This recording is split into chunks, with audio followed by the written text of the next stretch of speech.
आज आपण बघणार आहे बारामतीमध्ये आपण 100 रुपयामध्ये काय काय काय आणि काय खाऊ शकतो. तर नमस्कार मित्रांनो, मी आहे Yash. College series plus explore मास्टरच्या डे 3 मध्ये तुमचे सर्वांचं स्वागत आहे. तर आज होते माझ्याकडे 100 रुपये, म्हणून मी 100 रुपये घेऊन आलो होतो आज 8 नंबर चौकामध्ये. 8 नंबर चौकामध्ये आल्यानंतर मी 10 वाले 2 वडापाव घेतले.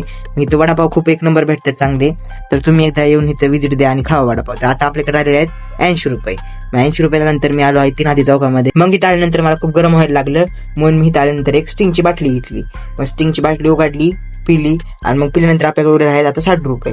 बारामतीमध्ये आज टुर्नामेंट सुद्धा भरली होती. मग मला आता थोड्या वेळ टुर्नामेंट बघावं. मग थोड्या वेळ टुर्नामेंट बघितली, थोडं मन मोकळं केलं. मग टुर्नामेंट बघून खूप वर झालं, म्हटलं मग आता चला. मग मी इथनं आलो. मग थोडं पुढे आल्यानंतर मला इथे दिसलं की 10 रुपयाला इडली भेटत आहे. मग हे खरं आहे का नाही आपण जाऊन बघू. पण हे खरं नाहीये, कारण इथं मला ह्या काकांनी 30 रुपयाला एक इडली दिली. पण या इडलीची टेस्ट एक नंबर होती, म्हणून मी इडली एन्जॉय केली. मग आता आपल्याकडे उरलेले आहेत 30 रुपये. मग 30 रुपयाचे उरलेले म्हणलं आपण मी एक 25 रुपयाची एक शिंदे मावा कुल्फी घेतली.